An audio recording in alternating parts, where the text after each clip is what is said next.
yang namanya diet itu, guys, tidak ada yang namanya diet itu tidak berjuang. Tidak, sini dietnya nggak pakai obat-obatan gitu kan ya, secara alami. Assalamualaikum warahmatullahi wabarakatuh. Jadi gimana kabarnya kalian hari ini? Semoga hari ini kalian baik-baik aja, sehat-sehat aja, dan selalu dalam lindungan Allah Subhanahu wa taala. Amin ya rabbal alamin. Terima kasih ya buat yang udah subscribe aku, buat yang udah like dan yang udah komen di video-video aku. Oke, jadi di video kali ini aku bakalan nge-share ke kalian cara menurunkan berat badan, dan aku berhasil menurunkan berat badan 23 kg, dan itu bener-bener pencapaian banget buat aku karena juga dengan cara yang bener-bener sangat perjuangan. Jadi yang namanya diet itu, guys, tidak ada yang namanya diet itu tidak berjuang. Tidak ada yang namanya diet itu istilahnya itu gampang gitu kan, semuanya adalah perjuangan. Oke, kita langsung aja ke video. Jika kalian suka, kalian bisa like. Kalau kalian nggak suka, kalian bisa dislike. Oke, jadi pertama kali aku memulai diet adalah tahun 2019 ya. Tahun 2019 bulan Juli. Nah, jadi sekarang bulan Desember tahun 2020 aku sudah diet hampir 1 tahun 5 bulanan kayak gitu kan. Dan aku sudah berhasil menurunkan berat badan 23 kg. Bagaimana caranya? Oke, jadi yang pertama adalah kalian harus punya niat yang kuat gitu kan ya, pokoknya niat yang pertama itu. Dan yang kedua, kalian harus punya motivasi yang besar banget. Tanpa motivasi yang besar banget, kalian gak akan pernah berhasil menjalankan diet apapun itu dietnya, karena diet itu adalah sebuah perjuangan yang membutuhkan niat konsisten terus menerus gitu kan. Oke, jadi di sini aku bakalan cerita gitu kan ya, bagaimana aku bisa berhasil menurunkan berat badan 23 kg dan diet apa yang aku jalani. Jadi diet yang aku jalani adalah diet kalori, dimana setiap hari aku harus defisit kalori. Intinya kalau misalnya kebutuhan kalori aku harian aku adalah 2000 kalori, jadi asupan makanan yang aku makan adalah sekitar 1200 kalori. Dan kalian bisa download aplikasinya, banyak banget di Play Store, untuk menghitung kalori makanan yang kita makan. Kenapa aku memilih diet kalori? Karena aku merasa diet kalori ini adalah diet yang paling aman. Jadi kita bisa makan makanan apa aja asal sesuai dengan kebutuhan dan target kalori kita gitu kan. Oke. Dan lanjut aku bakalan cerita. Jadi di minggu-minggu awal ya, di minggu-minggu awal itu ketika pertama kali kita melakukan diet gitu kan, di seminggu awal 1-7 hari pertama itu benar-benar terasa berat banget, dan itu memang bakalan ngaruh banget di berat badan kalian. Jadi aku start di berat badan 86 kg dan sekarang berat badan aku 63 kg. Jadi di minggu awal itu kayak turunnya itu banyak banget gitu loh guys. Aku bisa turun itu dari 86 ke 78. Jadi sekitar 8 kiloan di minggu pertama. Jadi yang aku makan di minggu pertama itu kan nggak langsung istilahnya ekstrim gitu kan ya, karena kita juga harus proses adaptasi gitu kan ya. Dan beranjak di minggu kedua itu turunnya nggak sebanyak di minggu pertama. Jadi kalau di minggu pertama aku bisa turun sampai 8 kg, di minggu kedua aku hanya turun sekitar 6 kg aja, 5-6 kg aja, karena tubuh aku juga udah mulai beradaptasi gitu ya guys ya. Jadi nggak bisa kalian bayangin kalau misalnya bisa turun 30 kilo dalam 1 bulan, itu kayaknya nggak mungkin banget. Tuh kayaknya dia nggak makan mungkin, dan itu juga diet yang nggak sehat menurut aku ya guys ya. Dan setelah minggu kedua, minggu ketiga, minggu keempat itu berat badan aku itu kayak tetap gitu kan, stuck gitu kan, nggak turun juga nggak naik, tetap di posisi 70-an gitu kan, 70-an lebih gitu kan ya.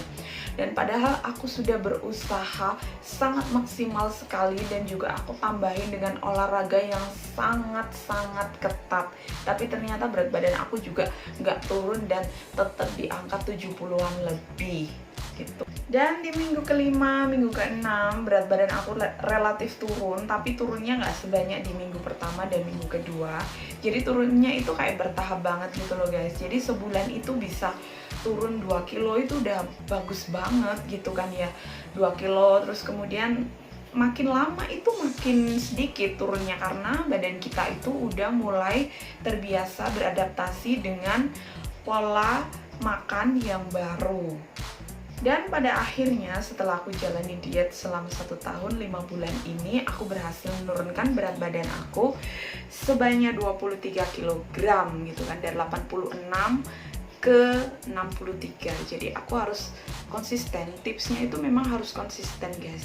Tanpa konsisten, kalau misalnya kalian diet cuma buat sekedar turun gitu kan ya target kalian, tapi kalian misalnya setelah after mendapatkan berat badan yang kalian inginkan terus kalian makannya barbar lagi, ya tetap aja nanti bakalan naik lagi. Itu udah aku coba gitu kan guys. Nah, terus apa aja yang aku makan selama diet gitu kan.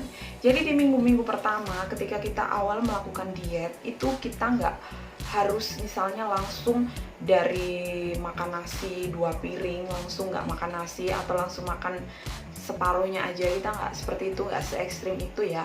Jadi kita harus perlahan-lahan mengadaptasi tubuh kita dengan apa yang kita makan, walaupun diet defisit kalori. Jadi diet defisit kalori itu sebenarnya nggak masalah kita makan nasi, asalkan sesuai dengan kebutuhan kalori kita, target kalori harian kita gitu kan. Jadi misalnya biasanya aku makan sepiring nasi, di situ aku mengurangi porsi makanku ya. Jadi nasi itu aku hanya seperempat aja, seperempat piring atau sekitar 3 sendok makan. Dan kemudian sayur itu banyak banget. Jadi sayur itu kayak misalnya sayur bening, sayur bayam itu kan aku suka banget gitu kan, sayur-sayuran bening itu. Jadi itu aku banyakin gitu loh guys. Jadi di piring itu nasinya 3 sendok, terus kemudian ada sayur beningnya yang lebih banyak, dan lauknya itu protein. Jadi bisa ayam goreng atau ikan goreng atau telur goreng. Jadi di sini di minyak itu aku juga tetap makan gitu ya guys ya. Karena nggak mungkin juga aku nggak suka dengan makanan yang dikukus. Kalau misalnya kayak ayam kukus tuh aku nggak mau diet yang seperti itu. Jadi aku tetap bisa membahagiakan diriku sendiri dengan apa yang aku suka makan biasanya. Terus di minggu-minggu kedua sampai minggu yang ada ini gitu kan ya, aku sudah mulai no nasi. Jadi memang cepet banget kalau memang kita nggak makan nasi, karena kalori nasi itu juga lumayan besar gitu kan ya, dibanding dengan kalori-kalorinya sayur atau makanan lauk yang kita makan gitu kan. Aku lebih sering makan sayur gitu kan, sayur apapun itu sayurnya, entah itu sayur bening, sayur asem gitu kan. Terus apa kayak misalnya urap-urap gitu, aku ijo-ijoan itu alhamdulillah aku seneng banget guys. Jadi kalau buat kalian yang mau diet, aku saranin banyak-banyak makan sayur, karena nggak baiknya dari kita makan sayur itu, di samping juga serat, itu akan memperlancar pencernaan kita gitu kan. Buah juga baik banget gitu kan. Jadi di minggu kedua sampai yang ada ini, aku memang jarang sekali makan nasi, tapi tetap makan nasi ya. Kalau misalnya aku kangen, bisa sebulan hanya 1 kali aja gitu aku makan nasi, atau kalau lagi pas acara aja menunya nasi gitu, aku baru makan nasi. Jadi di sini untuk menu makanannya kalian juga bisa cek. Aku juga udah pernah bikin videonya ya, tentang aku makan malam apa gitu kan ya. Jadi di diet kalori ini kalau misalnya nggak ada pantangan gitu kan, mau makan apa aja asal jumlah kalori yang kita makan itu sesuai dengan target kebutuhan tubuh kita. Selama menjalani diet ini aku nyaman banget. Diet kalori ini bener-bener gak nyiksa banget buat aku nyaman banget. Dan masa beratnya itu hanya di minggu awal aja guys. Percayalah, kalau semua diet itu yang paling berat adalah di awal. Ketika tubuh kalian sudah beradaptasi, sudah enak, sudah dengan pola hidup sehat gitu kan ya, itu bakalan ngalir aja gitu. Dan bonusnya itu berat badan bakalan turun. Jadi banyak banget yang tanya ke aku, banyak banget yang inbox ke aku, banyak banget yang DM aku. Kalau kalian ikutin aku di Instagram gitu kan ya, aku beberapa kali posting kalau badan aku udah setipis itu gitu kan ya. Ya aku nggak bilang kalau badan aku ideal, karena idealnya badan aku itu adalah di berat sekitar 50-an itu kan. Dan aku sekarang masih 63 dan masih PR ku masih sekitar 5 sampai 8 kiloan lagi, dan itu baru kelihatan ideal. Tapi banyak orang yang bilang ke aku, udah segitu aja Ki, nggak usah diturunin lagi, karena kalau terlalu kurus juga kamu nggak baik, nggak cakep gitu kelihatannya, itu nggak sehat, bukan nggak sehat, pokoknya nggak enak dilihat gitu kan ya. Lebih baik aku seger-seger kayak gini, tapi aku sekarang masih dalam program diet. Oke, sekian dulu informasi dari aku. Semoga informasiku ini bermanfaat buat kalian yang mau diet dengan sehat gitu kan ya, dengan alami. Jadi aku di sini dietnya nggak pakai obat-obatan gitu kan ya, secara alami ya, dengan hanya mengatur pola makan dan mengubah kebiasaan hidup aja gitu. Kalau kalian suka ya, nanti aku bakalan bikin lagi video-video tentang cara ini makan pagiku selama diet, makan siangku selama diet, dan olahragaku apa aja. Nanti aku bakalan bikinin. Oke, terima kasih sudah menonton. Semoga kalian menambah informasi kalian gitu kan ya. Aku akhiri, assalamualaikum warahmatullahi wabarakatuh. Semoga kalian sehat selalu. Dadah.